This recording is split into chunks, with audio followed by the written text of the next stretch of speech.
এটা যখন পরিবেশন করে সবাইকে খেতে দিবেন তখন সবার মুখে একটাই কথা থাকবে, কি দিয়ে বানানো হয়েছে এটা। দেখতে যেমন সুন্দর, খেতেও তেমন মজা। খুবই অল্প সময় বানিয়ে নেওয়া যাবে।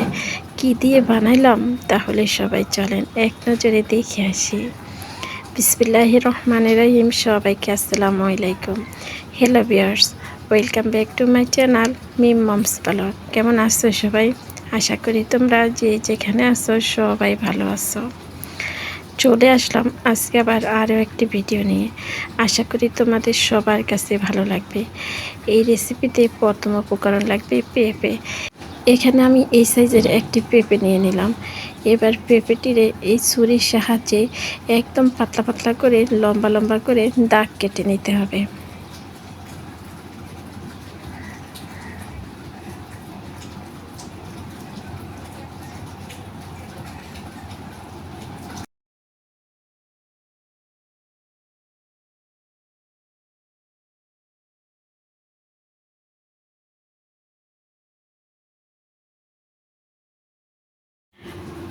পুরাটা পেঁপে এরকম ছুরির সাহায্যে লম্বা লম্বা করে দাগ কেটে নেওয়া হয়ে গেছে। এবার পেঁপেটাকে পানিতে ভিজিয়ে রাখতে হবে 20 থেকে 30 মিনিটের জন্য।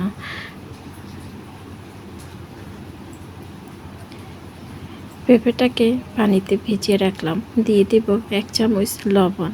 পেঁপের ভিতরে যে কোষগুলো আছে ওই কোষগুলো শুদ্ধ বের হয়ে যাবে।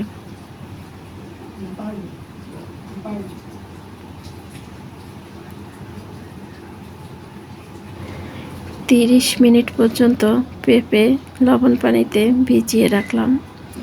30 মিনিট পরে পেঁপে ছুরির সাহায্যে কেটে নিতে হবে।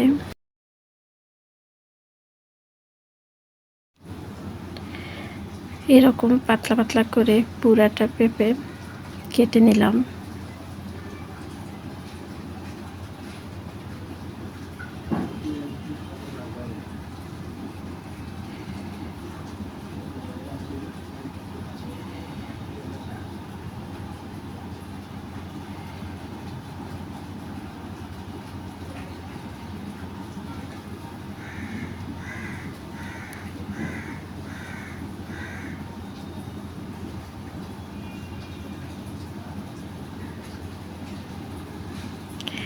আবারও পেঁপেগুলা পানিতে ভিজিয়ে রাখতে হবে 10 থেকে 20 মিনিটের জন্য। আবারও একটু লবণ দিয়ে পেঁপেগুলা ভিজিয়ে রাখলাম। এবার আমার লাগবে সুতা সুই। এখানে সুতার সুই নিয়ে নিলাম। এবার পেঁপেগুলা বটে বটে সুই সুতার মধ্যে গেঁথে নিতে হবে। যেরকম ফুলের মালা গাঁথা হয় ঠিক একইভাবে পেঁপেগুলা এরকম বটে বটে মালার মতো গেঁথে নিব। এইরকম বটে বটে একটার সাথে একটা লাগিয়ে লাগিয়ে সম্পূর্ণ পেঁপেগুলা মালার মতো গেঁথে নিব।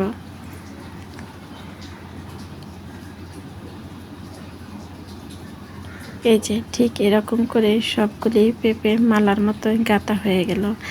দেখতে এখন বকুল ফুলের মালার মতো দেখাচ্ছে, তাই না? হ্যাঁ। এবার এগুলিকে একটি পাতিলের মধ্যে পানি দিয়ে ভাপ দিয়ে নিতে হবে। এবার একটি চাকনির মধ্যে রেখে পানিটা ছেঁকে নিতে হবে।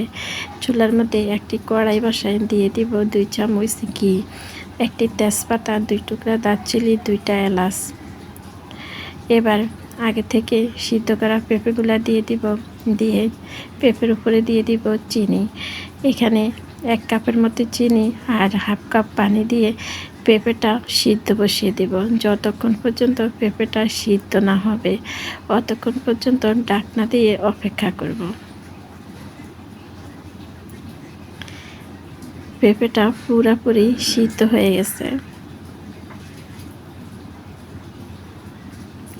এবার চুলার জালটা বাড়িয়ে দিয়ে পেঁপেটা পানি শুকিয়ে নিতে হবে। এবার চুলার উপর থেকে নামিয়ে 2 থেকে 3 ঘন্টা রেখে দিব। সুতাগুলা খুলে নেব। এবার সবাইকে পরিবেশন করে দেখতে পারেন। সবাই খুব পছন্দ করবে। আজকে খুব সহজ ভিন্নভাবে একটি রেসিপি আপনাদের সামনে তুলে ধরলাম। কেমন লাগলো কমেন্টে জানিয়ে যেতে পারেন। লাইক দিতে ভুলে গেছেন যারা, একটা লাইক দিয়ে দেবেন। আমার সঙ্গে এতক্ষণ পর্যন্ত থাকার জন্য সবাইকে অসংখ্য ধন্যবাদ। আজকের মতো এখানে বিদায় নিলাম। সবাইকে আল্লাহ হাফেজ। আসসালামু আলাইকুম।